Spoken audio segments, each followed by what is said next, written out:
very, very interesting topic today. So Alhamdulillah, wassalatu wassalamu ala rasulillah. We begin by praising Allah and asking Allah to send His peace and blessings upon the final Prophet Muhammad ibn Abdullah sallallahu alaihi wasallam and all those who follow his way with righteousness until the end of time. Today, inshallah, we are going to discuss the first the two primary sources of fiqh, of Islamic law, which is the Quran and the Sunnah. Right? And I purposely mentioned Sunnah, not Hadees. You'll understand why when we look at the different madhhabs and the definitions of Sunnah. Right? So today we're going to discuss the primary sources of Islamic law. But before we get into that, very briefly a recap of what we covered in the first 2 weeks. Right? For those who weren't here. In the first week, we discussed basic terminology and we looked at what are the sources of Islamic law. So just to recap, fiqh means a person's understanding of Islamic law. Different from Sharia. Sharia is what Allah revealed. Right? Sharia is what Allah revealed. Fiqh is how people understand it. Right? So the Sharia is Salah. Salah is part of the Sharia. Where you place your hands, do you say the Ameen loudly or quietly? This is fiqh. These are different people's understandings of the Sharia. Right? So we said Sharia is the law, fiqh is the understanding of the law. Usul al-Fiqh is how we work out that understanding. What's our methodology? And we said that there are 4 agreed upon sources of Islamic law.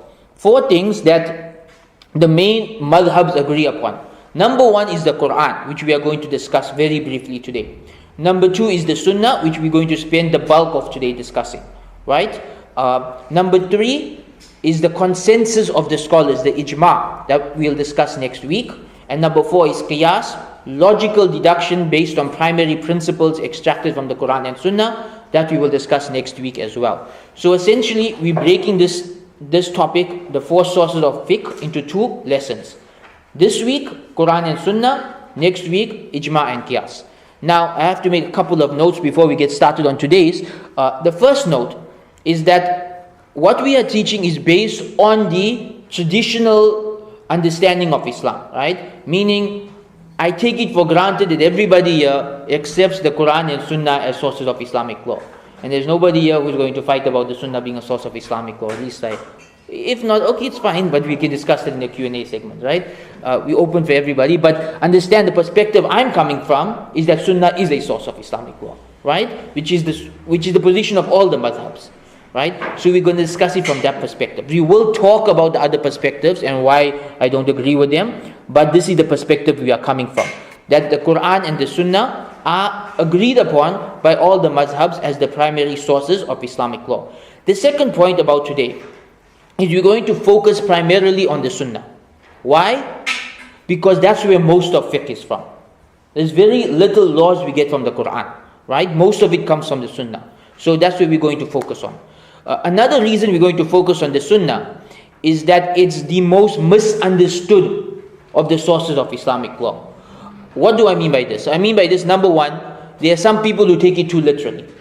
Right? They take hadith too literally and they end up misinterpreting the religion. Number 2, there are people who reject hadith altogether, taking their misinterpretation in a different direction. Right? Number 3, most people are completely unaware of the fact that not every hadith is a sunnah. Meaning not every hadith is to be practiced on. There are hadiths which are abrogated, there are hadiths which fall into other categories. We will discuss all of that today. Right? So we are going to discuss a lot on the hadith, mainly because it's very misunderstood. And so this is going to be our main focus. So what we're going to do is 1 slide on Quran, 10 slides on hadith. I know it seems disproportionate, but really when you study the books of fiqh, you mainly study hadith. So you need to understand why and how the hadith is studied. Okay, one last thing to revise before we get into this week's topic. And that is last week. What did we cover last week? Who knows? What was last week's topic? Yes, the history. History of fiqh. What are madhhabs? Where did madhhabs come from? Why do we have them? Very simply put, this is a natural development. Right? Naturally, when a field comes about, people take different positions within that field. Right? In fact, you have madhhabs in everything. You have madhhabs in psychology. You have madhhabs in government. Right? Communism and capitalism are like different madhhabs. Right? In psychology, behaviorists and the other ones, they're all different madhhabs. right? So in any field where people are using their mind and they're coming up with principles, they're going to get different ways of looking at it. It's the same with fiqh. Different scholars came up with different approaches to fiqh, right? We said there are 4 madhhabs which are famous. The Hanafi, which is dominant, about 45% of the world is Hanafi, right? Then there's the Shafi'i, that's the second largest. Then the Maliki, that's a bit smaller. And then there are smaller madhabs, like the Hanbali, the Zaidi, the Zahiri. All of these madhabs exist, but they are much smaller in number. So we can say there are 3 large madhabs and there are many other smaller madhabs. What is a madhab? We say a madhab simply means a scholar's approach to fiqh, and everybody who follows his approach to fiqh. Note, I'm not saying that a mazhab means every opinion that person had. That's not what the mazhab is. It's his approach to fiqh. How did he go about it? Right? So, keep all of that in mind when we talk about this week's topic, inshallah. So let's get started with this week's topic. Number 1, the Quran. Everybody who is a Muslim, even those who may have misguided understandings of Islam, all accept the Quran as a source of Islamic law. Am I right? Right? Everybody.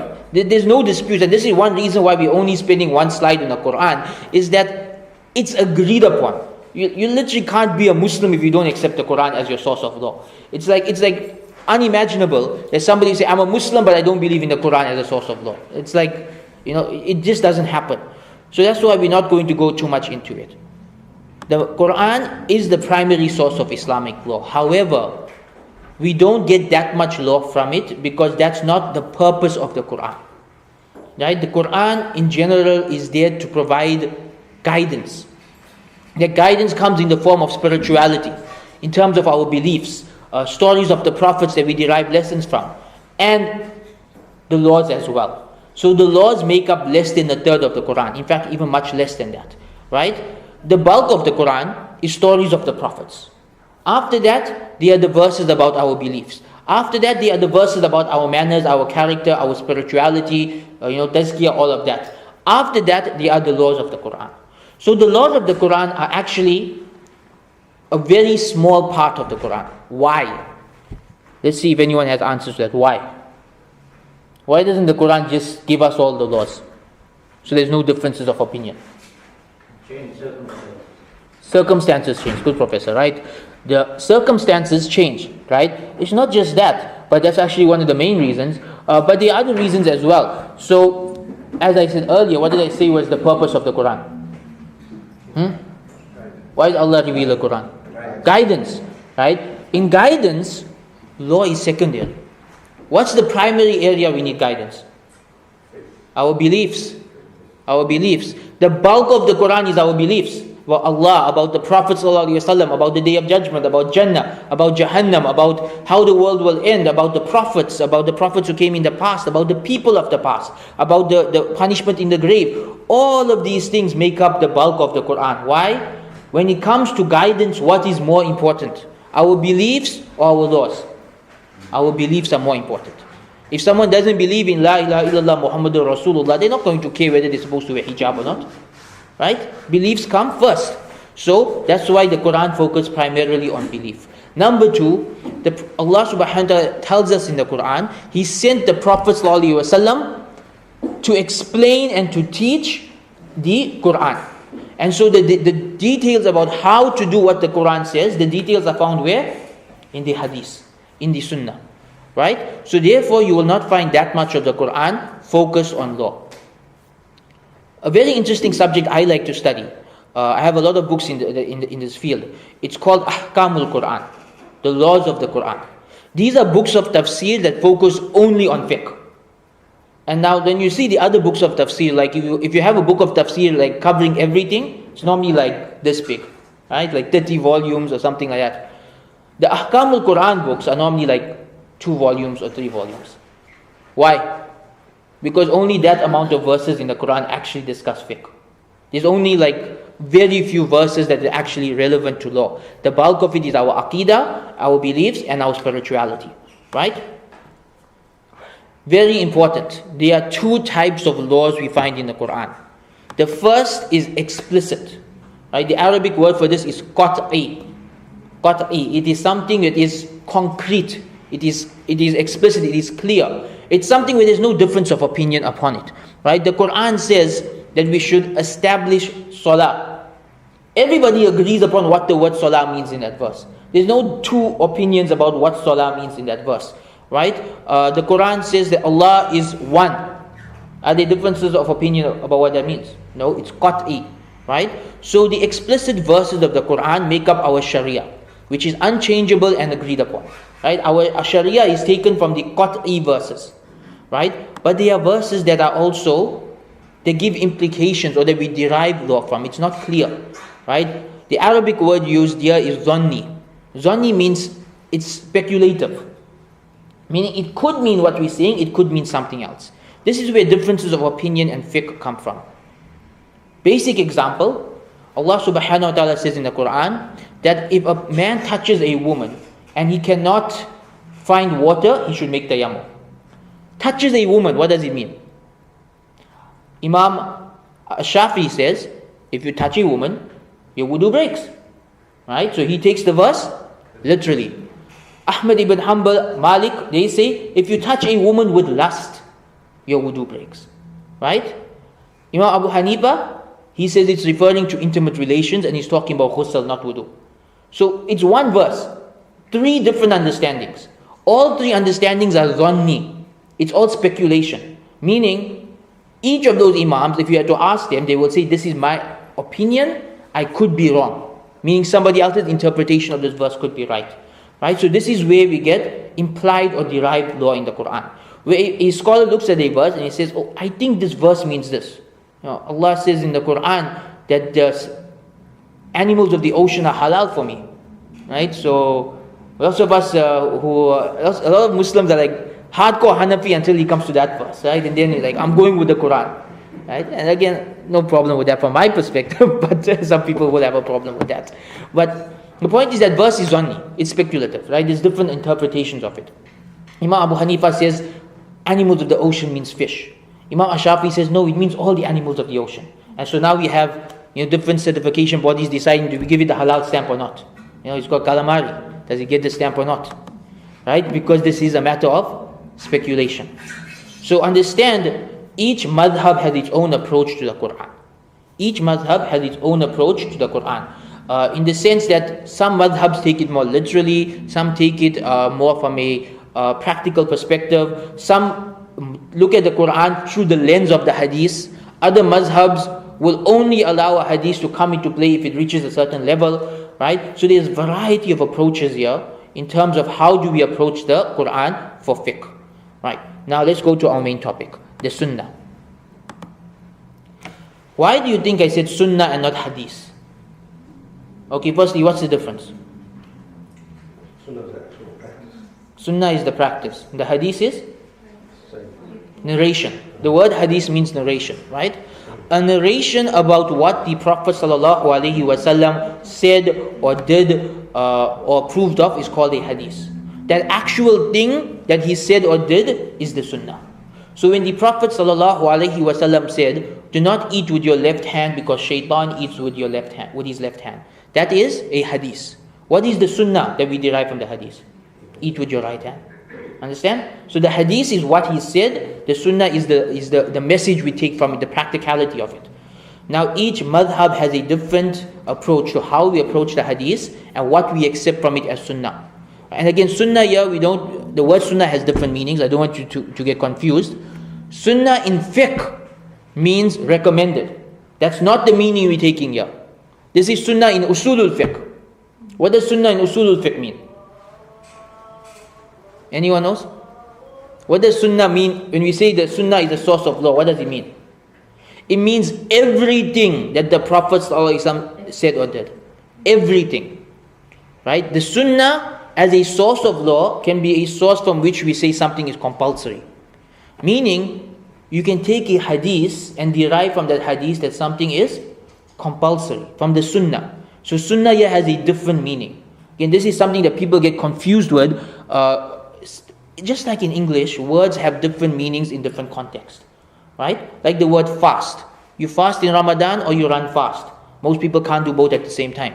Right? But it's the same word, different meanings. But the Sunnah is the same. Sunnah, when you're talking about bid'ah versus sunnah, we're talking about orthodox Islam versus, innovated practices. Sunnah, when you're talking about categories of fiqh, it means something that's recommended, right? Sunnah, when you're talking about Usul al-Fiqh, it means anything you derive from the hadith, right? So the Hanafis are the strictest when it comes to taking hadith and elevating it to a source of Islamic law. And simply put, the Hanafi madhhab will only accept hadiths of the highest category of authenticity, and only then will they accept it for making something compulsory or haram. They will accept it lower levels for making something recommended or makruh or halal, but not for halal and haram. There it's only Quran and the highest level of hadith.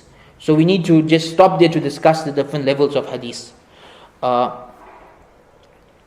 The scholars of hadith, now this is a different field, hadith, right? The scholars of hadith, they grade hadiths based on the strength of the chain of narrators.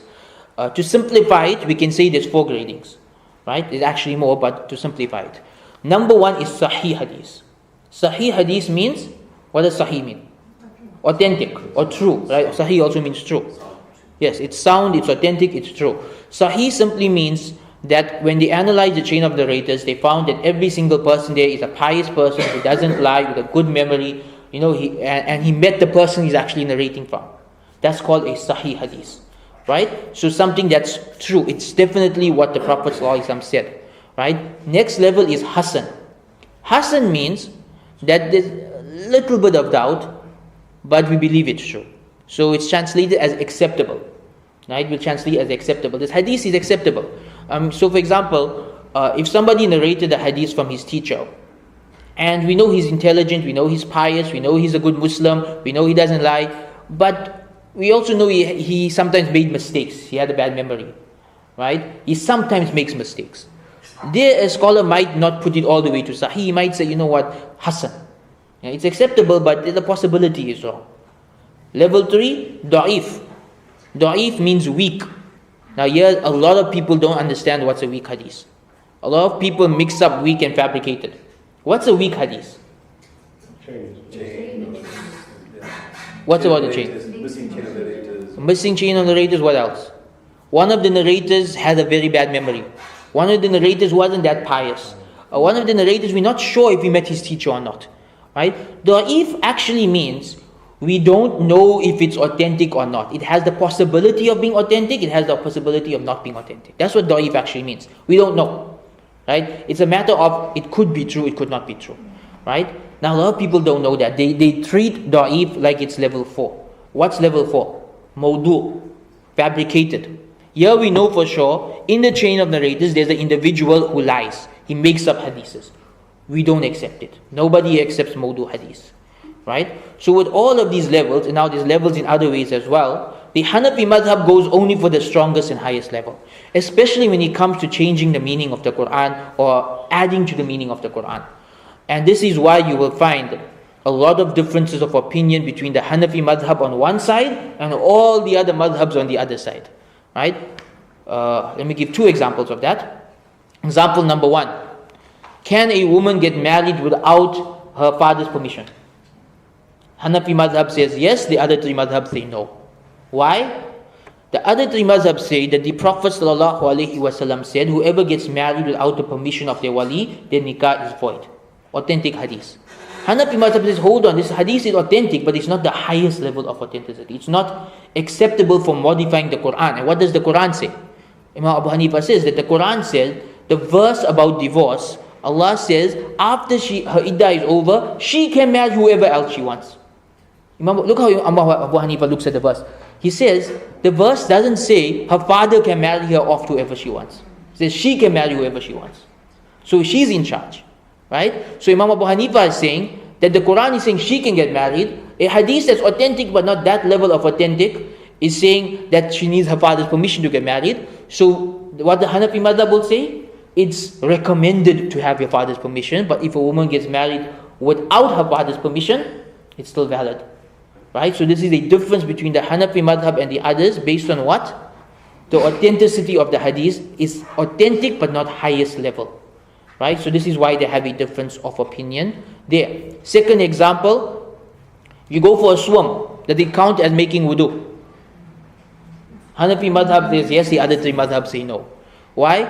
Opening hadith of Sahih Bukhari. Actions are judged by the intentions. Authentic, everyone accepts it as authentic.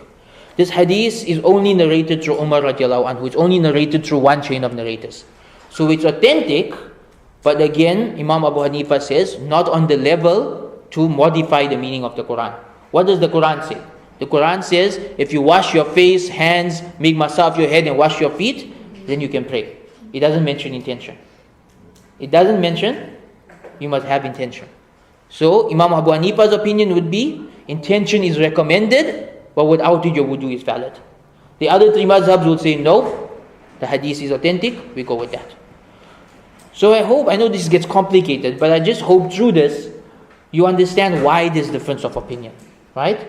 That certain hadiths are authentic, but in the Hanafi Usul it's not on the level for making something compulsory or haram. So they use that just for makruh and for mustahab, right?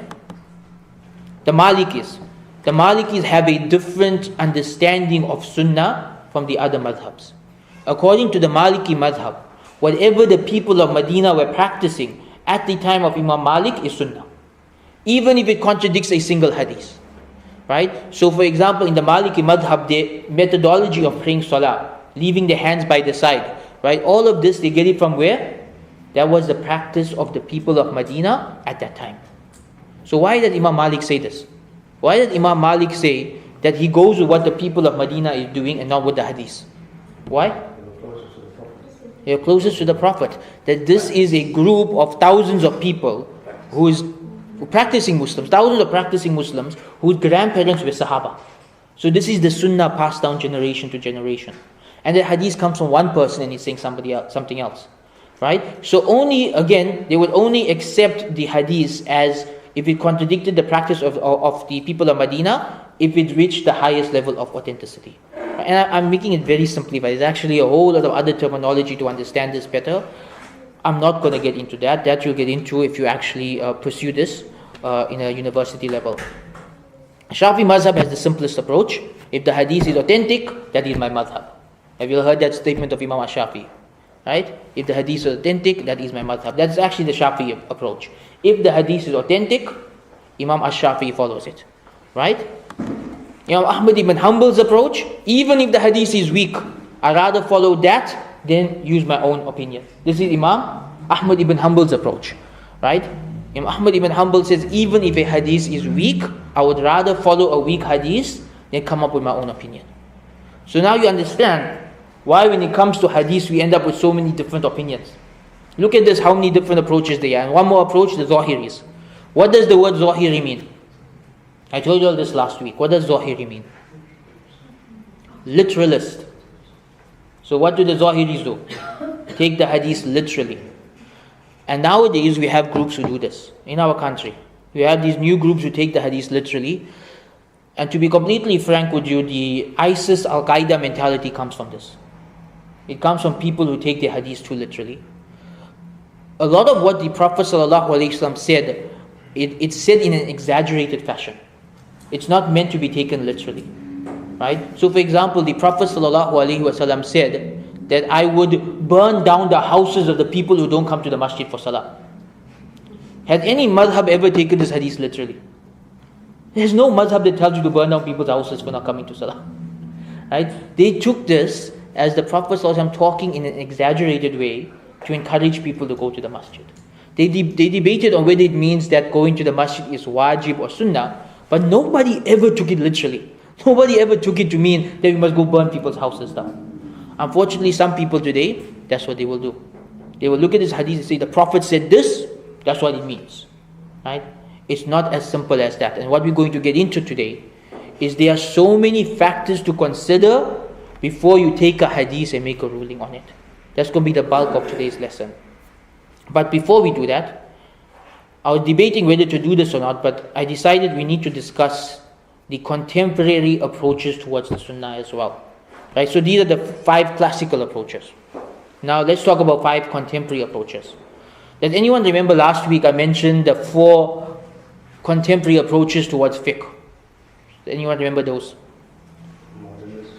The modernists. What else? Traditionalists. What else?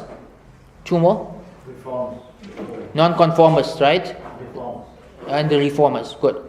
So when it comes to the Sunnah, it's the same, but we add one more category which is new that didn't exist in the past. That's the Quranist. Right? The Quranist.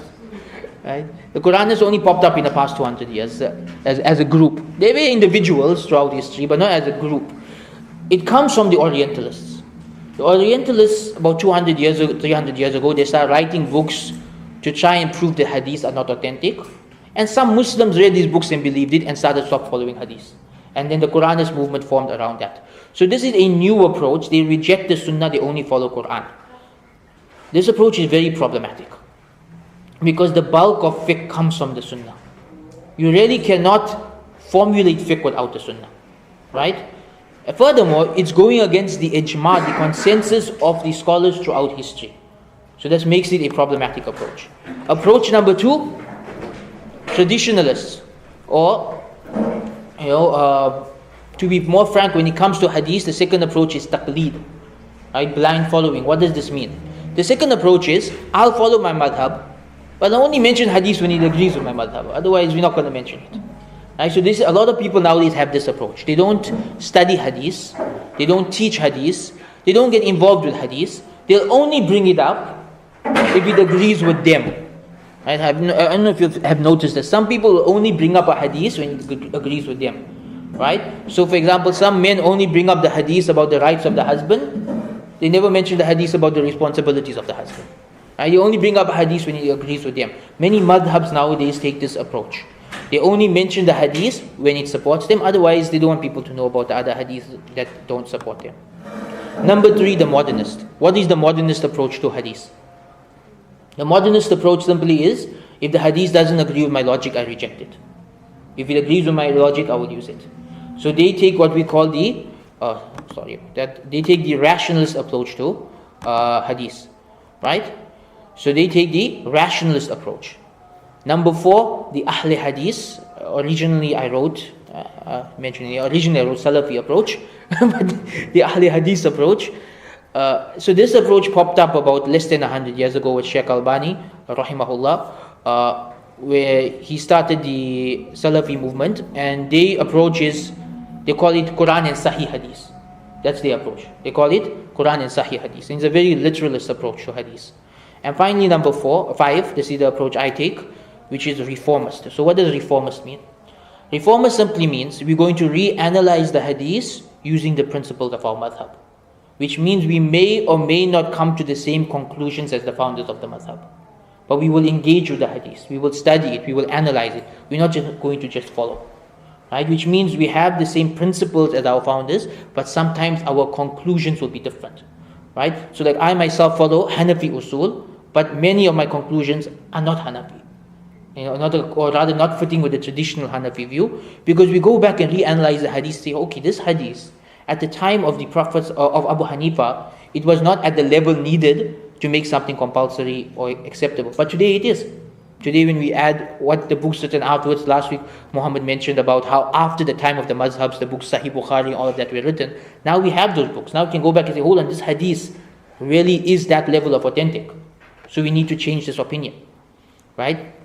So I mentioned this so that just that you know, when you meet people, generally anybody you meet falls into one of these 5 categories.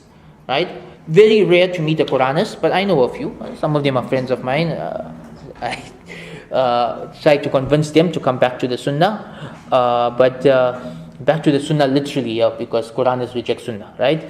But that's a new approach. Taqleed, the majority of people fall in this category. Majority of people just follow. There's literally no study of hadith at all.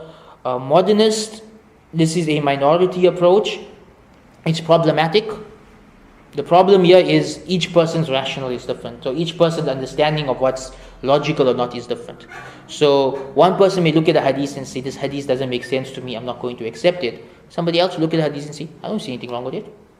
Right? I mean, how do we decide whose rationale is the right one for judging hadith? It opens up a whole can of worms. This approach started with the late Sheikh Muhammad Abdu, rahimahullah, from Egypt.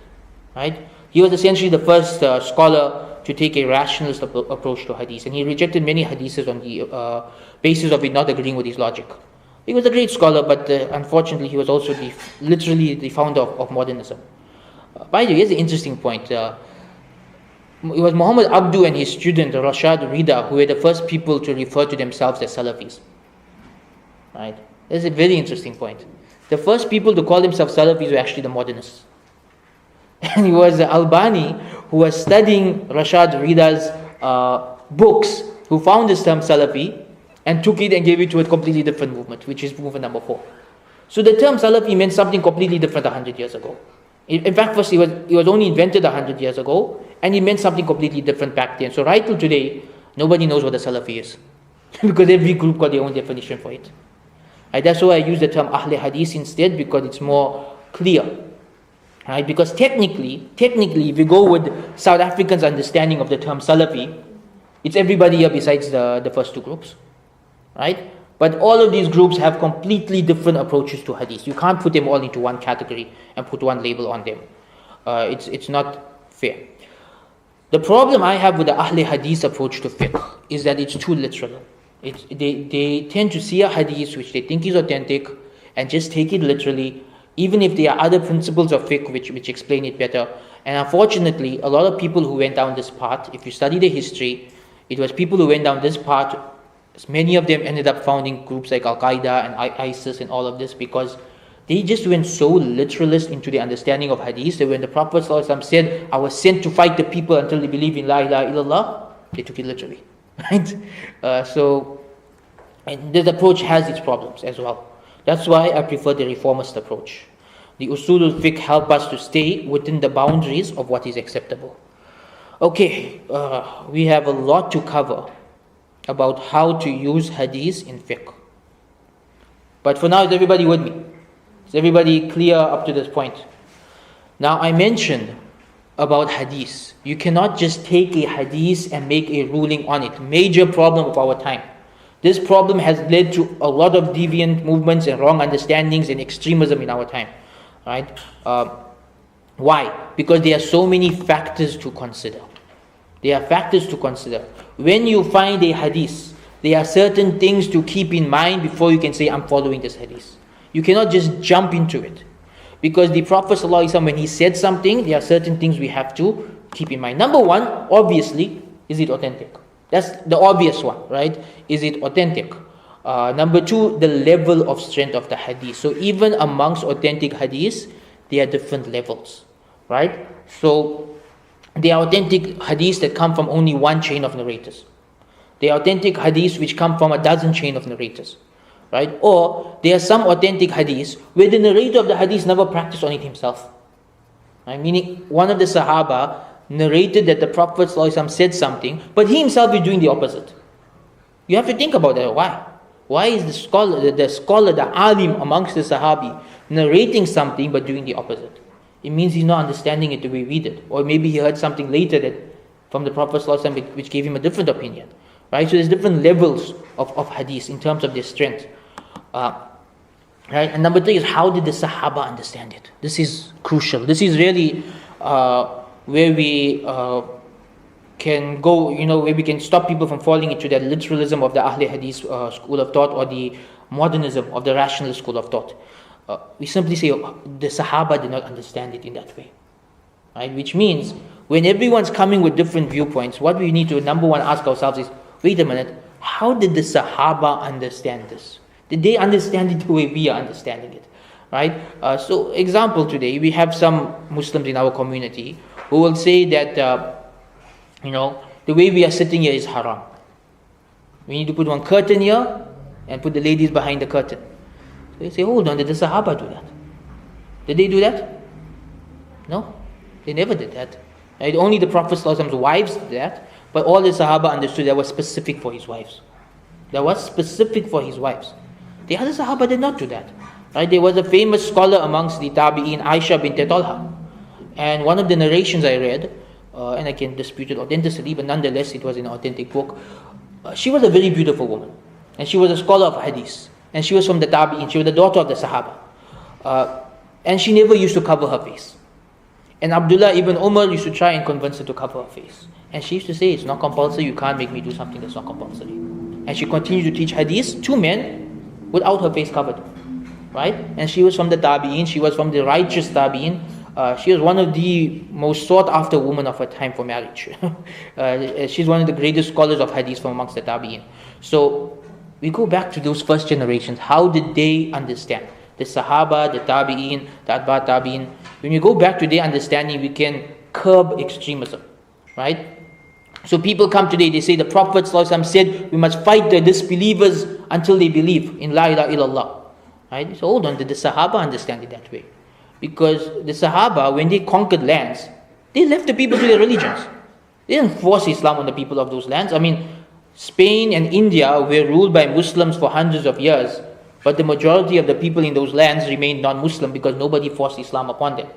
Right? So the Sahaba did not understand it the way you are understanding it. So this is a crucial point. Did the Sahaba understand it in that way? Number 4, is the hadith abrogated? Is the hadith abrogated? Right, let me give you an example of a hadith that I consider abrogated.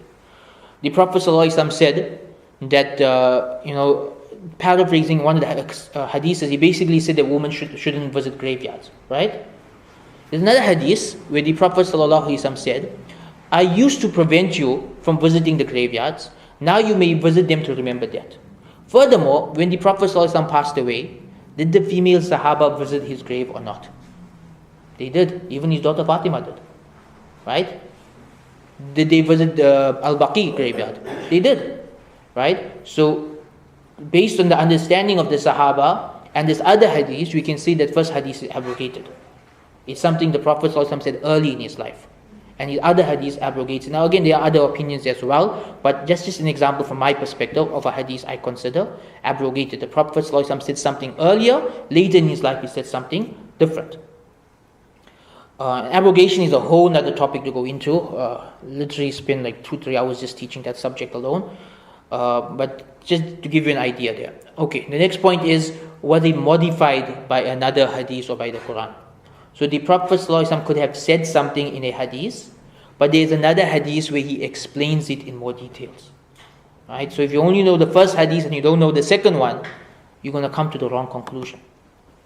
Finally, and this is the point where a lot of people have a misunderstanding, is that hadith actually revelation? Right? We said the Sunnah is revelation. That doesn't mean every hadith is revelation. Right? And I'm going to give you a few examples of that. So, before we get into that, we have this issue nowadays in our community. When people find a hadith, they assume that everybody has to practice it, everybody has to follow it. But in reality, there are different types of hadiths, and scholars have broken them up into different categories. I've chosen what I consider the best categorization of hadith from this perspective, and that's the one done by the late Maliki scholar Ibn Ashur. Rahimahullah. So Ibn Ashur, 20th century scholar, also a reformist from the Maliki madhhab, he wrote this beautiful book on Maqasid al-Sharia. And Muhammad sells the book, but he told me it's too complicated for everyone to read, so I told him, don't worry, I'll make it easy with the slides. Right? Fascinating books. It's literally the book that changed my entire perspective on fiqh. That's the book. If you want to know which book changed my whole worldview on fiqh, it's Sheikh Ibn Ashur's book on Maqasid al-Sharia. So in that book, he divides hadith into 12 types. 12 types. We're going to go through all 12 types now. Meaning when the Prophet ﷺ said something, it can fall into one of these 12 categories. Number 1 being revelation. For example, when the Prophet ﷺ tells us about the Day of Judgment, he describes Jannah, he describes Jahannam, he talks about Allah subhanahu wa ta'ala, he talks about the signs of the last day, he tells us Allah has commanded this. Right? All of this is revelation. Right? When the Prophet ﷺ says, don't eat with your left hand because shaitan eats with his left hand. How does the Prophet ﷺ know that shaitan eats with his left hand? Revelation. But here's the point. Not everything the Prophet ﷺ said and did is revelation. What is the proof for that? Right? I'll give you 3 hadiths as proof for that. Hadith number 1, the Battle of Badr. The Battle of Badr, the Prophet ﷺ, he sets his army up in a specific position. One of the Sahaba come to him and listen to the question of the Sahabi. The Sahabi asks him, this strategy, Is it revelation or is it your opinion? And the Prophet ﷺ said, it's my opinion. Then the Sahabi said, I have a better idea, let's move our army that side. So the Prophet ﷺ listened to that Sahabi and he moved the army. Note, what did the Sahabi ask him? Is this revelation or is this your opinion? Meaning the Sahaba understood not everything he said is revelation. Number two, when the Prophet ﷺ moved to Medina, he saw that they were cross-pollinating their farms. And he told them, maybe it's better if you just leave it to nature or leave it to Allah. So they listened to him and they had a bad year of crop. So they went back to the Prophet ﷺ and they complained about it. And what did he say? He said, I'm here to teach you your religion. As for your worldly sciences, you all may know it better than me. So take your religion from me.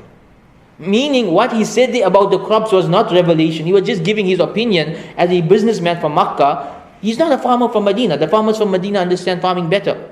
Right? Hadith number 3. The Prophet ﷺ was once served a roasted lizard. Right? And he refused to eat it. Khalid bin Walid is there. He asked the Prophet ﷺ, are you not eating it because you don't like it or because Allah has prohibited it? He said, no, I just don't like it. I'm not used to eating this. So Khalid bin Walid ate the whole thing himself. Right? Did he go against the Sunnah? No. Why? Because again, he clarified first, this is not revelation. So from these 3 hadiths, we understand what? Not everything the Prophet ﷺ said or did is revelation. And so Ibn Ashur rahimahullah, he broke it up into 12 types. A second type, a fatwa. What's a fatwa? Hadith al-Qudsi will fall under revelation as well, right? Because he's telling us what Allah said, right? So that also falls under revelation. What's a fatwa? A lot of people don't understand what's a fatwa. We use this word a lot, but we don't understand it. A fatwa is a specific ruling for a specific person. Lots of people don't know that. So they read a fatwa on Islam Q&A in Saudi Arabia and they try to implement it in Durban, South Africa, and it doesn't work. Right? Because it was meant for a specific person in a specific place. It's not meant for us. Fatwas are specific. So the Prophet ﷺ may have made a specific ruling for a specific person in a specific case that's not meant to be applied by everybody in every case. Right? An example I will give in a later slide. I have an entire example on this one. Number 3, a judgment. 2 people are arguing. They both sit down before the Prophet ﷺ and he passes judgment in a certain person's favor. This is not revelation, because in the hadith about this, the Prophet ﷺ himself said that. He said, I am judging between you and I might judge wrong. So on the day of judgment, you'll be held accountable for it. So that makes it clear that when he's judging between 2 people, it's not revelation. Right? The judgment he passes in these cases is not necessary for us to follow. Rather, we follow his sunnah of how to come to a judgment. How did he do it? He listened to both sides of the story. He looked at the evidence. He made a certain person take an oath. He brought in the witnesses. That's the sunnah. That's what we take from it. Not the specific conclusion he comes to. Right? Number 4 is political. So the Prophet ﷺ, he made political decisions. The example I already gave, the Battle of Badr. Right? He made a political decision there, a strategy. That's not revelation. It was just his decision as in terms of politics. Right? Number 5 is just a recommendation. But again, we said sometimes the wording of the hadith is exaggerated and we end up thinking of it as a command. Very often, hadiths that we think are commands are just recommendations. Right? Case in point, the hadith about sitting and drinking. It's not compulsory to sit and drink. It's simply recommended. But because of the way the hadith is worded, a lot of people assume it's compulsory. Right? So sometimes the recommendation is given in the form of a command. Right? We do it all the time. Someone walks in and you say, why don't you have a seat? Or sit down. Now if you just say, 1,000 years in the future, Sheikh so-and-so said to so-and-so, sit down. Sounds like a command, taken out of context, right? But if you were there in the actual place seeing him talk to the person, it's okay, he's recommending that he sits down. Right? The next point is what we call reconciliation. So 2 people are arguing and the Prophet ﷺ tries to reconcile between them. And this is not a revelation. The best example of this, Zayd and Zainab. Right? Zayd, the Prophet's adopted son, was married to the Prophet's cousin, Zainab, and the marriage was not working out. And the Prophet ﷺ kept recommending that they reconcile. And eventually, Zayd divorced her, and Allah revealed that he's marrying Zainab off to the Prophet ﷺ. Right? So here, The Quran is also saying that the Prophet's recommendation for these two to reconcile wasn't the best course of action. It's better for them to divorce because the marriage wasn't working out. Right? So the reconciliation here is not revelation, it's the Sunnah we take from that. The Sunnah we take from that is how you deal with people who are having marital problems. Sit them down, talk to them, try and reconcile, work things out. But you don't say that, because he said this is the case for every single marriage in the future. Number 7, advice. A man came to the Prophet ﷺ and said, give me advice. The Prophet ﷺ told him, don't get angry. My question to you, does that mean it's haram for any Muslim to get angry ever? There are plenty of good reasons to get angry. At least getting angry for the sake of Allah. Or when someone insults the Prophet ﷺ, it's good to get angry, right? And express it in a positive way. Please don't do something silly when you're angry, but the anger itself is a good thing in that case. So this is his advice to an individual. The scholars of Hadith say this individual had a problem with his temper. He often got into trouble and did wrong things when he was angry. So when he asked the Prophet for advice, the Prophet's advice to him was, don't get angry. Right? So we would say nowadays, if somebody else has a similar temperament, we will give them the same advice. But we won't take this as an absolute command. Because the wording of the Hadith, La taghdab, is in command form.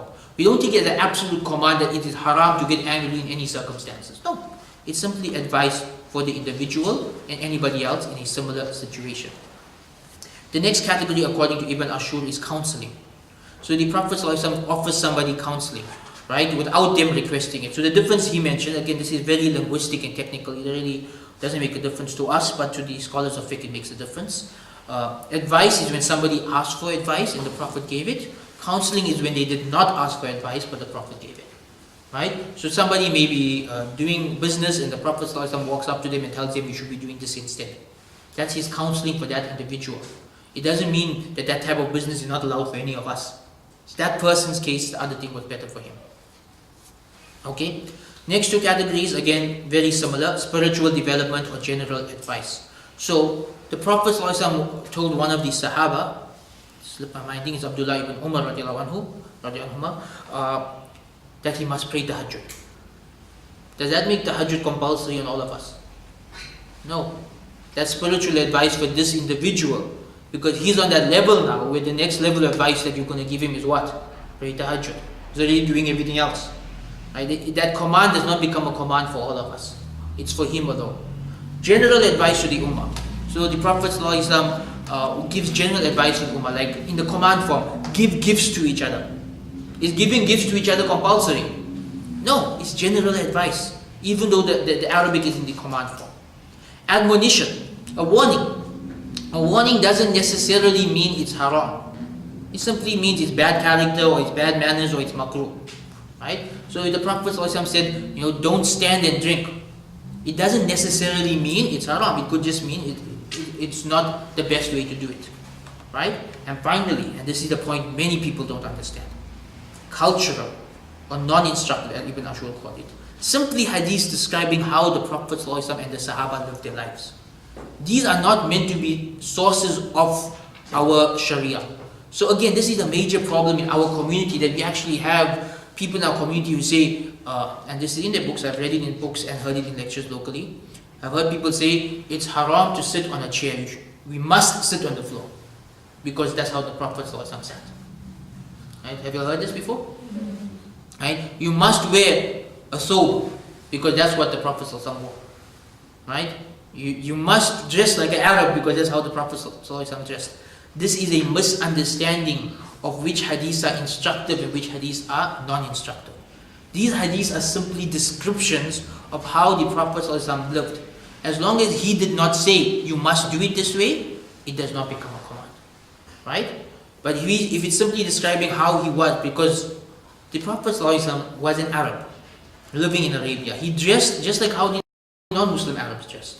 Right? The people of his city, when people came to look for the Prophet ﷺ in Medina, they couldn't recognize him from anybody else. He didn't wear something special. He wasn't dressed like some, what do you see now, some buzuk. Right? But you can stand out from everybody else. He just looked like a normal guy. Just like these people. I mean, if he was living in South Africa today, he'd be just like a normal South African. He wouldn't stand out in his dressing. And this is why a lot of the scholars of the past said, that the sunnah is to dress according to the culture of your people, as long as it fits within the Sharia. We'll come to that in 2 weeks' time when we discuss culture as a source of Islamic law. So that was a lot, that was heavy. I'm going to give a few examples, but everybody clear up to this point. I tried to, as Muhammad was telling me that this book is too complicated, I said I'm going to make it as easy as possible, break it down into 12 points. Right? So you can understand now from these slides why you can't just take a hadith and make your own ruling. Right? Where is Sirah? Sirah. So Sirah is the same, because Sirah is a description of the life of the Prophet ﷺ. Right? So Sirah is also a source of the Sunnah, just like Hadith. It gets more complicated there because in the field of history, the scholars were more lax when it came to weak hadiths or weak narrations. So a lot of the narrations we will narrate in Sirah are weak. They are acceptable for Sirah, they're not acceptable for making laws. So we have to look at that as well. Right? Because again, maybe we can discuss it in the Q&A. When it came to law and Aqidah, the scholars were very strict that the hadith is authentic. When it came to everything else, the majority of scholars didn't mind using weak hadiths. At least the majority of scholars throughout history. Okay, I'm going to give you 4 examples. Our time's almost up, so I'm not going to be able to go into all the examples in detail. But just what I want you to understand from these 4 examples is that a lot of people have this wrong idea that when they see someone with a different understanding, they immediately jump to the idea that, oh, this person is rejecting the hadith. No, people just have different understandings of hadith. Case in point, the hadith of child custody. Right? There are 3 hadiths here. One shows the Prophet ﷺ giving the child to the father. Another shows the Prophet ﷺ giving the child to the mother. Another hadith, the Prophet ﷺ tells the child to choose for himself. Now, traditionally, the majority of madhhabs each chose one hadith. So one madhhab says, father's right. Another madhhab says, mother's right. Another madhhab says, his choice when he reaches a certain age. Ibn Ashur's approach here is brilliant. I've actually followed his opinion on this. He says, hold on. The Prophet ﷺ was working here, as you mentioned earlier, judging between people. He's taking it on a case-by-case basis. He's not laying down the Sharia. In certain cases, the father is the better parent. In certain cases, the mother is the better parent. In some cases, both of them are great parents. You know what I'm saying? So you can't just say that this is what the Sharia says. He says, just like the Prophet ﷺ gave different rulings for different children, our position should be that this is left up to case by case. As each family comes to you fighting over who gets child custody, you deal with each case differently and your ruling can be different in each case. If you come across a family, they're getting a divorce, the father is abusive, give the child to the mother. You come across a family, the mother is abusive, the father is a good guy, give the child to the father. You come across a family, they're both great people, they just don't get along, equal custody. Or let the child choose for himself, right? Or both of them are abusive, give it to the grandparents. There's no set ruling here. This is the beauty of this approach. There's no set ruling here. You now take it case by case, right? So this is how you can reconcile between all the hadiths and come up with one very dynamic position, which is by far to me the most just and the most fair of all these positions. And again, none of these scholars reject the hadith, they just have different approaches. Number 2, isbar, or wearing your pants below the ankles. And I purposely wore mine below the ankles today for this hadith. Right? So again, context. A lot of people don't understand the context. In the olden days, how would the Arabs dress? The kings. Kings would have those long flowing robes or someone carrying it in the back to show off that they're wealthier than everybody else. So the Prophet ﷺ, commenting on this, said, whoever drags their garments below their ankles out of arrogance will be in the hellfire. Right? This hadith, my position, is prohibiting arrogance. It's not prohibiting a specific style of dressing. And again, different positions. Right? So Hanafi position, by the way, there's actually difference of opinion in the Hanafi madhab on this. But in our community, the classical Hanafi position and the Salafi position is haram. The Prophet said haram, pants must be above the ankles. Right? But as I said, in the Hanafi madhab, there's difference of opinion. Imam Ash-Shafi'i said, no, only if you're doing it out of arrogance, then it's haram. Right? So, why is there a difference of opinion? Well, there's different versions of the hadith. One hadith says whoever drags their pants below their ankles will be in the hellfire. The other one says whoever drags their pants below their ankles out of arrogance will be in the hellfire. But it doesn't mention pants, it mentions garments, right? I'm just paraphrasing because there's another opinion there as well. So one hadith mentions arrogance, one doesn't. Some ulama go with the one that doesn't. They say that's the hadith, the other one's just giving an explanation. The other one say, no, that's not the full hadith, the other one's the full hadith. Right? Furthermore, Abu Bakr's clothes used to be below his ankles. And the Prophet ﷺ told him, don't worry about it, you're not doing it out of arrogance. Again, different interpretations come about. Right? How do you reconcile between these hadiths? Different positions. My point being, number one, this issue, you won't even find it in the classical books of fiqh because they didn't consider it important. It literally, I tried to do the research and I actually asked some of my teachers about this. I asked them, when did this become an issue? And one of them told me, maybe about 60 years ago. Right? I asked him, who made it the issue? To be frank, he said two groups made it the issue. Salafis and Tabligis. Right? He said nobody else before that, no Hanafis, no Shafis, no Malikis before that, made this an issue. They may say it's haram, but they'll say it's haram as a minor sin. Not even a minor sin, like a minor sin. Like so minor they forgot to mention it in the book. They didn't bring it up at all. It's like an issue where even the ulama who believe it to be haram, they never really mention it. Right? Now again, we live in a time where some people take the hadith literally. They take their understanding of hadith as the absolute understanding and they try to enforce it upon the entire community. Right? And then this now leads to fights. And every day when I go online, I see fights about this. Literally, the ummah spends the whole day on Twitter fighting over whether pants should be below the ankles or not, when there are so many more important issues affecting the ummah. Right? I know someone's going to watch this video online and fight about it in the comment section as well. Next one is one of my more controversial opinions. Last time I mentioned this in South Africa, I got into a lot of trouble. Never mind. So traveling without a guardian.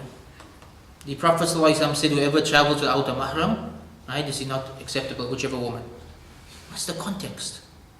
Makkah and Medina were at war. What would have happened if one of the women of Medina left Medina on her own during that time? She would have been kidnapped by the people of Makkah and the other tribes. So understand the context, right? So majority position, woman cannot travel without a mahram. But in the Shafi madhhab and amongst contemporary scholars, there is another opinion. So about 12 years ago, I attended a class with Sheikh Salman al-Oda, may Allah free him from the tyrants, where he was asked about this. And he said, what I'm going to tell you now is what he said. I've been following this position ever since I heard it from him. He said that in that time, there was a war. Because there was a war, the Prophet ﷺ said this. After that, he said, if you study the history, if you look at the time of Umar, the time of Usman onwards, you will find many stories of women traveling from city to city all alone. It was a norm in the time of Umar. Right? It was a norm in the times after, throughout our history. And they even said that you won't find the ulama or the Khalifa saying you can't do it. Nobody was saying that. So the position that he took, and even Dr. Yusuf Qaradawi takes the same position, is that when there is a genuine danger of a woman traveling alone, then this law comes into place. When there isn't that genuine danger, then you don't worry about it, it's fine to travel without a mahram. Right? And again, this controversy pops up again. Now, the only country in the world that was actually enforcing that law, they changed it now as well. Right? If you look at Muslim countries, 99% of Muslim countries don't enforce this law. Right? There was only one country that was enforcing it, but even they now have changed it and everyone's angry about it. But technically, they're right to change it. Because even Imam Ash-Shafi said if a group of women are traveling for Umrah together, they don't need a mahram. So why should a government stop them from doing that? Right? So again, this is the issue where I believe it's perfectly fine if it's not dangerous, and I know a lot of people will be angry about that. Okay, you can see I'm getting very controversial with my examples. I just love the controversial examples. The hadith in Sahih al-Bukhari, where the Prophet ﷺ said that towards the end of time, there will be a group of people that will make halal alcohol and fornication the usage of stringed musical instruments. Ibn Hazm was of the position this hadith is weak. And so his position was the default position, which in Islam, what did I say is the default position? Things are halal until proven to be haram. Right? So he says halal. Nowadays, Dr. Yusuf Qaradawi takes the same position. Majority position, the hadith is in Sahih Bukhari, it's authentic. So there are difference of opinion on what exactly it prohibits. So some madhhabs will say all instruments are prohibited. Some say no, the daf is allowed. Some will say no, all percussion instruments are allowed. Some say no, the daf is allowed but only on Eid and only on weddings. Right? So there are all these different positions. So you can see there's no one position here. There's literally 10 different opinions or more on this topic, right? My favorite opinion, the opinion I follow, Imam al-Ghazali, right? And later on, Al-Andalusi from the Ottoman Empire came to the same opinion. So Imam al-Ghazali in his Ihya Ulumuddin, he says this hadith is contextual. The Prophet ﷺ only ever mentioned music in negative terms when talking about fornication and alcohol. So he said that's the context. So when music leads to these things or is accompanied by these things, then it's a problem, right? And so in his other book, which I read, was it The Alchemy of Happiness, right? He says there, this is his quotation from Imam al-Ghazali, he said music that brings a person closer to Allah is good. Music that takes a person away from Allah is haram. And music that does neither is just harmless entertainment.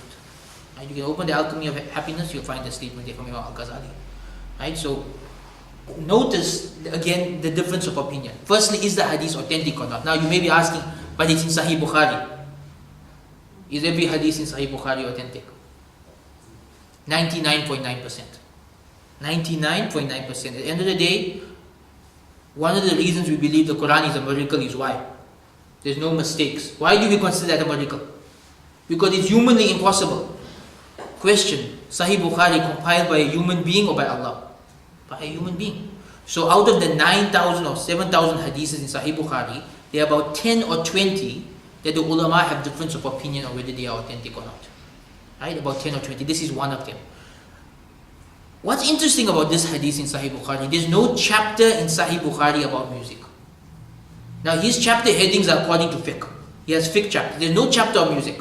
Where do you find this hadith? In the chapter prohibiting alcohol. Without any chain of narrators. This is the thing. He doesn't mention the chain of narrators. Which is rare for Sahih Bukhari. So what some of the scholars say is that when Imam Bukhari does not mention the chain of narrators, it's because he's mentioning it by the way and it doesn't reach his level of authenticity. It's not authentic according to him. Otherwise he would have mentioned the full chain of narrators. Right? So now this hadith becomes disputed. Some ulama say it's weak, some say it's hasan, some say it's sahih. Even though it's in Sahih Bukhari, there are differences of opinion on its authenticity. And now next week when we discuss ijma, I'm going to go deeper into this topic because there is a wrong claim of ijma on this issue, and I'll discuss what Imam Ash-Shawkani has to say about that next week. With that we come to our conclusion. We went a bit longer than expected this week, but we'll open the floor to Q&A this now. Just very briefly, to conclude, the Quran and Sunnah are the basis of fiqh, although the majority of fiqh comes from the Sunnah. Right? The Sunnah is necessary. You cannot have fiqh without the Sunnah. It's just not possible. Right? We have to have the Sunnah. However, people have different approaches towards the Sunnah. Some take it literally, some don't. Some regard certain hadiths as authentic, other people regard it as weak. Some look at the context, some take it on the wording. Some consider certain hadiths abrogated, others don't. They have all these different opinions. Is it authentic? Is it legislative? Is it authoritative? Is it abrogated? Is it modified by another hadith? There's so many things to keep in mind. At the end of the day, my message, the main conclusion I want you to take from this is, don't just grab a hadith and pass it away. Right? When people trained in Usul al-Fiqh do this, what do? They look at all the Quranic verses on the topic, all the hadiths on the topic, the opinions of the Sahaba, the opinions of the previous scholars. They cross-analyze all of this, they discuss it. And if they are good scholars, they will make salah, then they ask Allah to guide them to the correct position before they say anything. Right? It's not just a matter of looking at the hadith and say, oh, this hadith is in Bukhari, I'm going to go with it. Right? You have to understand it from all of these different perspectives. With that we come to our conclusion. I know we covered a lot in 1 hour today. I know quite a bit of it is on controversial topics. I believe we have to discuss these topics openly. I wanted to discuss these topics openly 10 years ago. But people keep saying it's not time, it's not time. It's never going to be time. It's never going to be time to discuss anything. Right? So discuss it. Whatever happens, happens. At the end of the day, we need to have discussions. People need to know other opinions exist. And whoever takes it, takes it. Whoever wants to make refutation videos of it can do so as well. Refutation videos also haram because they're videos. I don't know. So with that we come to our conclusion. Jazakallah khair. Any questions? We've got 20 minutes for questions. Just, from a layman's point of view, it's very difficult to get through hadith. If, like for instance, you're a Maulana, and I ask you about hadith, and I've got a firm belief about hadith. But I wouldn't be able to justify it because I don't have the extent of knowledge. Yeah. So it'd be difficult for me to question it. This is an example. Sure. I know that there is a hadith that Prophet Sallallahu Alaihi Wasallam said that all women go to the Eidgah, whether you go into menses or not, because they want to show the strength of Islam. But then nowadays you get the position of some people. They say you cannot go to the Eidgah, you can't even go to the women can't go to the mosque either. So now for me to question that from a layman's point of view. So how do you do that? How do I do it? How you do that is that you latch on to other ulama from the other point of view. So you saying this, but these ulama say the opposite, and this is their evidence, right? So you can tell them, listen, I respect you, but I'm following this alim's fatwa. Yeah. They can't really say anything. You're following the alim's fatwa. They can't tell you, well, you make your own opinions. You're following the alim, right? So he's talking about the issue of a woman not being allowed in the masjid, which is honestly, I think in this day and age, it's only our communities that's left on this issue. Most of the world has moved on from that, right? In fact, people watching this overseas will be shocked to learn that in South Africa, masjids don't allow women. Cape Town is quite prevalent. Yeah, in Cape Town, alhamdulillah, that's like a different country, really, when it comes to fiqh. It's like a different country when it comes to fiqh. It's a completely different culture when it comes to fiqh. But in Durban, we have this problem. The Prophet ﷺ said, do not prevent women from going to the masjid. And our people say, we will prevent women from going to the masjid. Right? How do we deal with this? From a layman's point of view, you can't just walk up to your alim and say, but the hadith says this. He's not going to take you seriously. Right? Or in the other point he mentioned, Eid. Where the Prophet ﷺ said on Eid day, everybody must go for salah, even the woman who is menstruating must go and sit there. Look at how he said, everybody must go. Even if you don't have salah, you must still go. Right? And so, how do you reconcile that with our ulama in this country saying it's haram for women to go for Eid salah? You can't reconcile. You can simply say, I respect your opinion, but there are thousands of ulama across the world who hold a different opinion based on this hadith. I'm following the ulama. Right? And if you don't like what they say, please have a discussion with them and let us listen to the discussion. Right? That's it. Respect their opinion without getting into a fight, because as you said, they're not going to take you seriously.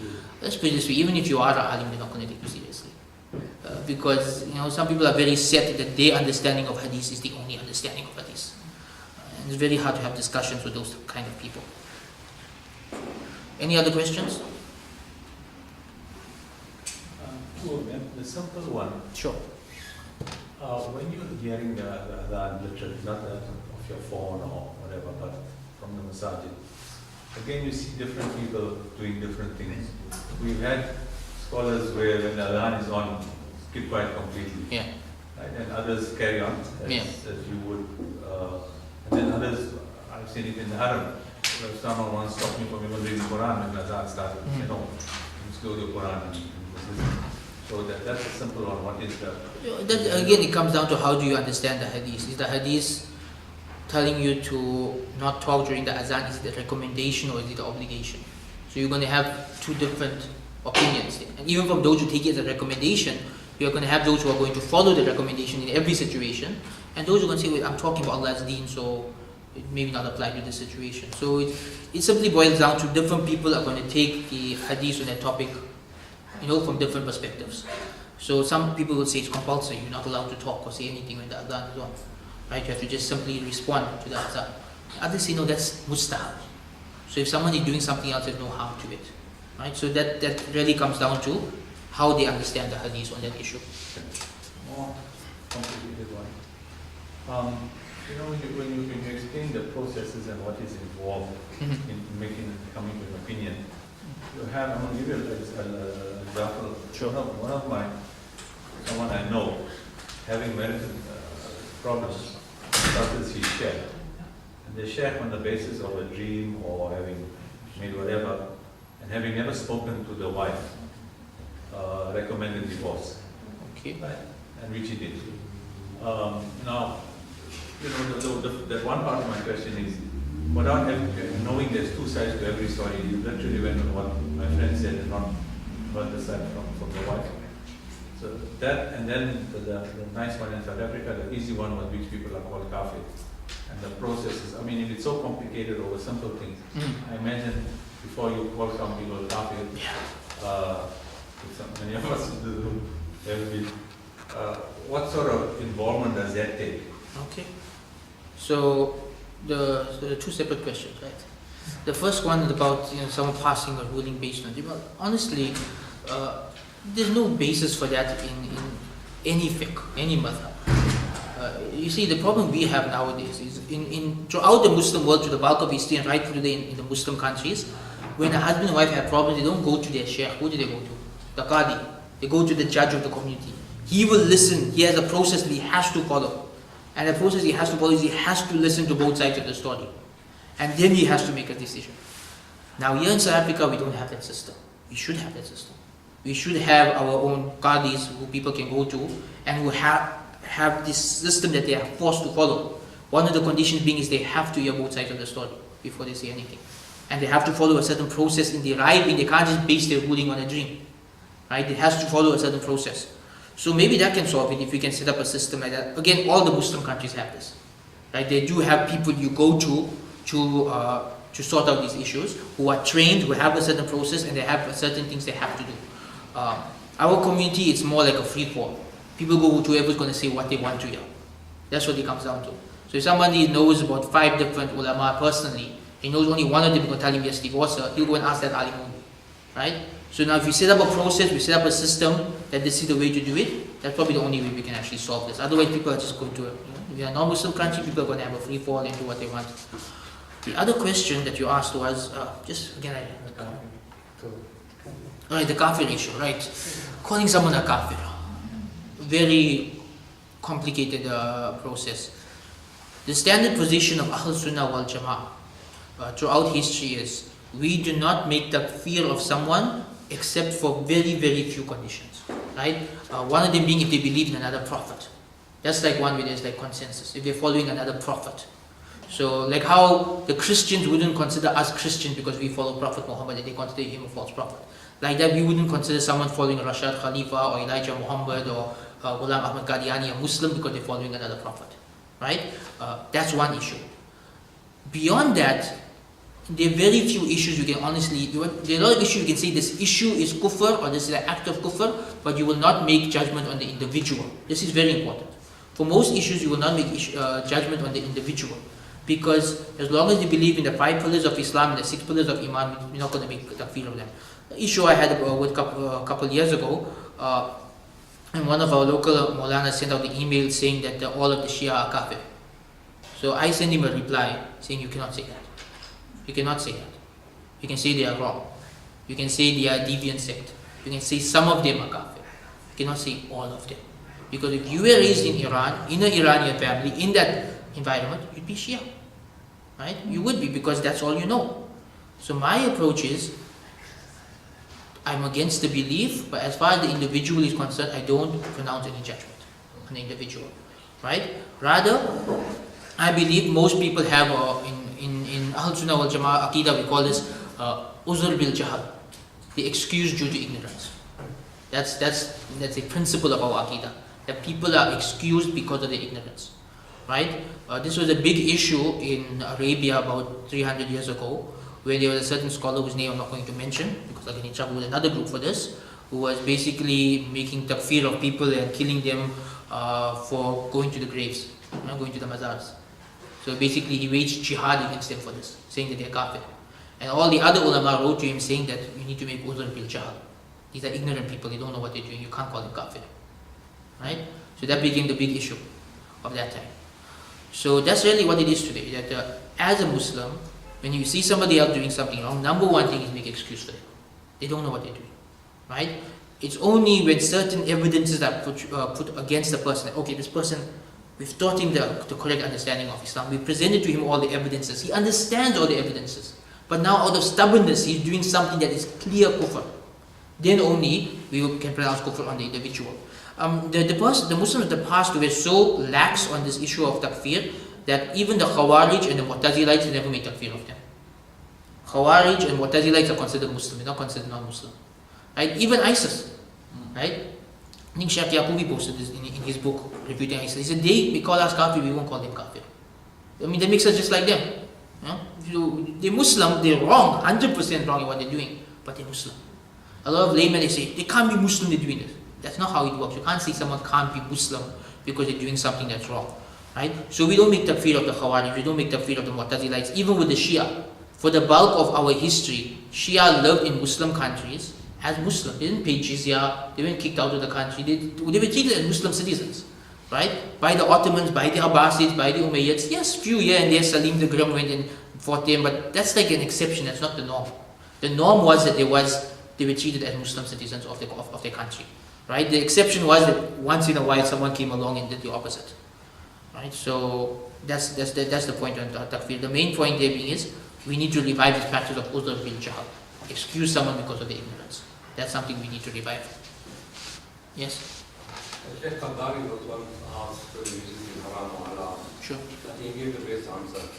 He said halal music is halal and haram music is haram. Yeah. The second point is that, in those days they used to wear the garments below the ankles, dragging as a form of Showing off. arrogance. Yeah. These days you find people with their pants above the ankles, using it as a form of spiritual pride. One of the early Muslims said that. Yeah. So this is probably that happened in the 3rd century, I think, or 2nd century. There was one sheikh whose pants was below, his garments were below his ankles, and one of his students asked him about him. He said, nowadays people are wearing it above their ankles out of arrogance to show they're more pious than everybody else, so on purpose they has mine below. And this was like in the 2nd century that was already starting. A serious question. Are there any hadith which are in contradiction to the spirit of the Quran? The spirit of the Quran. The spirit of the Quran. Or maybe even the letter of the Quran, but they have a sound chain. That means the isnad and the chain of narrators is solid, but comes into contradiction with some of the... It's a deep question, and one that requires a whole lecture on its own. So basically, this is something in hadith science, they call it, judging the authenticity of a hadith based on its content, not on its narration, on chain of narrators. And the scholars of the past did do this, but with very, very strict conditions. There are a few hadiths which have authentic chain of narrators, but some scholars did reject it because it contradicted either more stronger hadiths or it contradicted the Quran in certain ways. So they said there must be a mistake somewhere in the chain, we just can't figure out what the mistake is. That's the way they looked at it. Maybe there's a mistake in this chain we just didn't realize, because there's no way the Prophet ﷺ could have said this. Very few. The problem nowadays is when you open this door is that a lot of the modernists will jump on this and they'll just, any hadith that contradicts their understanding of the Quran, this hadith can't be authentic, the hadith can't be authentic. You can't take it to that level. It has to be done through the ulama, through this process. I'll give you one hadith example of that. That some of the scholars said was not authentic, even though its content is, even though it's got an authentic chain of narrators. The hadith about, I don't know, this long hadith about the Dajjal being on an island, and the Sahaba found the island and they met the Jassasa. The hadith is in Sahih Bukhari, but there are ulama who consider it not authentic. Why? Because there are so many hadiths that say towards the end of time Dajjal will be born and he will grow up and then he will become Dajjal. So here you have many hadiths saying he's going to be born and he's going to grow up. And you have one hadith from one chain of narration saying that he's chained up on an island somewhere in the ocean. Furthermore, we have Google Earth now, which island? It becomes even more contradictory there. So that makes it even more complex in our times. And there's even other issues there. The hadith says that this story was said in the masjid in front of all of the Sahaba. But we have only one Sahabi narrating the entire story. Nobody else mentions it ever. Not a single Sahabi mentioned besides one. So even though it's in Sahih Bukhari, there are ulama who have said this hadith is not authentic because it contradicts stronger hadiths and it doesn't make sense. It doesn't make sense from their perspective. Now there are other scholars who reconcile. In fact, some of the classical scholars consider it time travel. That literally the Sahabi got lost in the ocean and end up in the future. That's their way of reconciling. But the fact is, this is something they did find hadiths, and if they found that there is no way to reconcile this hadith with the Quran or with a stronger hadith, then they would say that this hadith is weak. We just don't know where in the chain of narrators it's weak, but it has to be a weakness somewhere, right? And again, it's a very complex field to get into. It's very dangerous to get into without the proper training, because that's where modernism comes from. It really comes from going into that without the proper training. But ulama need to do that. They have to look at hadith from that perspective as well. Any other questions? Last Friday in Jummah, there was the local mufti who was speaking about the Sunnah. And he gave a definition which I haven't done before. He said the Sunnah is not just what the Prophet ﷺ said, but it's also what the generations that came after him, up to the Imams. It's all part of the Sunnah. mean, that's going against the definition we did. Yeah, that definition doesn't come in any of the books of fiqh. I don't know whether he made it up or he heard it from his teacher, but no classical scholar understands the sunnah like that. Classically, sunnah, in different meanings, in different contexts, sunnah means something that's recommended in terms of fiqh. In terms of usul fiqh, it's what the Prophet ﷺ said and did and taught. Right? That's the sunnah. This idea that everything that came after that is sunnah, where do you stop? Where do you stop? Because like I asked someone, the topi, the Prophet ﷺ never wore the topi. Why do you say the topi is sunnah? And he said, no, sunnah includes what our elders do. That's what he told me. Sunnah includes what our elders do. Whose elders? Because elders of which country? Elders of which society? I mean, how many generations of elders are you going to look at? Yeah, only they will say that, right? But the fact is that there's no usul fiqh basis for what they are saying. And there's no way to qualify what they are saying. And firstly, where do you get the idea that that's sunnah? Allah never said that you should do that. The Prophet ﷺ never said you should do that. The Sahaba never said you should do that. In fact, the Sahaba themselves were so dynamic on this issue that when they moved from Medina to Syria, their way of dressing changed completely. Why? Because they moved from one culture to another. They stopped dressing like the Arabs of Makkah and Medina. They started dressing like the Romans of Syria. Right? They immediately adapted to the dress of the area they moved to. And that's why when Umar went to Syria, he couldn't recognize the other Sahaba because they were dressed completely different from how he was accustomed to seeing them. Right? So clearly they didn't understand that to be sunnah. So where do we get that from? By the way, he was a pure literalist. I mean, the topic of Jummah was about changing the design of a bathroom, not to take a shower, but to sit in the bathroom. That was the level of the Jummah. On that note, I've heard some senior people of the Jamaat, senior, really senior, they'll tell you it's not sunnah. Mm-hmm. The dress code that the Jamaat has is not sunnah. They tell you it is the dress code of our elders. And that's more honest. That's more honest. This is now I'm talking about seriously senior Jamaat people who told me this. Not now, some 30 years ago. Yeah. And that's a more honest Today it position. says, no, this is not sunnah. This is the dress code of our pious elders. And I went to a masjid, they said it's wajib. They had a big poster on the wall saying it's wajib to wear the soap and the topi. I mean, where they get that from? Yeah. I think we can conclude. We didn't take any question on the ladies' side, so okay.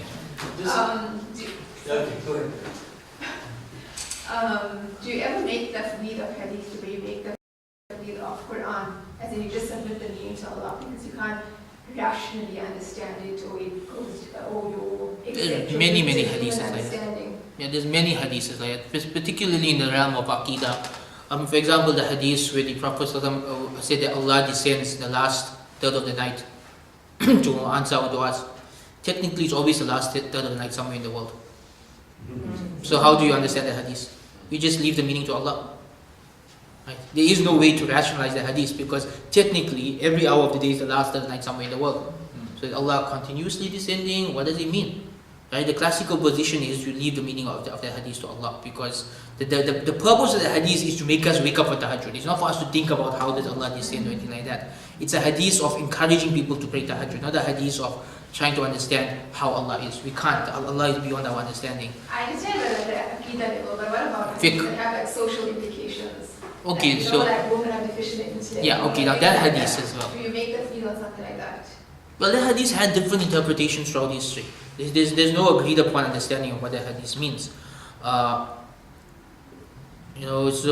yeah, there are ulama who have done that. There are many ulama who have done that. They said that hadith shouldn't be taken literally. Some even said it was referring to a woman of a specific community. So Right? if you say, I'll stop and I'm not interpreting. Yeah, you can even say that. You can say, you know what, the Prophet said this, I don't know what he means by this. I'm not going to take it personally. So we just leave it. Yeah, we just leave it as something he said because literally there's no fiqh ruling to take from that hadith. There's no belief to take from that hadith. So there's no reason that we have to take the hadith and find a way to put it into our lives. We simply say the Prophet said it, we acknowledge he said it, I don't know what he mean by it. You can't say that because if it was a hadith about fiqh, then yes, we need to take some ruling from it. But here there is no, what ruling are you going to take from that hadith whichever way you go? There is no ruling. Right? Only some people use it to bash the opposite gender over their head, but there's no ruling you take from it. They can't lead. Or they can't lead. There's other. The view that it is to say that the woman cannot be leaders. Yeah, then again, that's a whole other issue to go into. If you want to spend another 1 hour on that topic. Yes, that's one. When you study the Quran, a lot of the commentaries or the tafsir bring into the context, so you're able to understand Yes. how the verse. Is any work related to the hadith? For example, the very one that you mentioned, pulling up your clothes above your ankle. The context. But The books of commentary of hadith do this. So the commentary, they call the sharh, they are commentaries of hadith. So for example, if Sahih Muslim, Imam an-Nawawi has a commentary on it. So when you get the Arabic edition of Sahih Muslim, We got the English. you got the English of it as well. Okay, mashallah, that's great. So what this book will have, it will have the hadith narrated by Imam Muslim, and then you'll have Imam Nawawi's comments on it. So Imam Nawawi will mention the context, he'll mention the story behind it, he'll mention what led up to it, the other hadiths related to it. He mentions all of that, right? So these type of books, they call commentaries on hadith. They do this job, that they will mention the context and how, and that's how we get like most of the hadiths I mentioned, they mention the context. This is where they come from those type of books. And they, again, just like with the Quran, the context comes primarily from the Sahaba. The Sahaba will say, this happened, and then the Prophet said this. The other hadith just says what he says, without mentioning what happened before it. So the Sahaba give us the context, right? So Asbabul Nuzul, that's what it's called for the Quran, reasons for revelation. I think for hadith it's called, I can't remember the exact thing, it was Asbabul Wurud, or something, the reason for occurrence, or the reason of statement. I can't remember the exact Arabic for it. But there is a similar field for hadith as there is for Quran when it comes to that. Okay, anything else? Okay, done. Jazakallah khair. I think we're done. Again,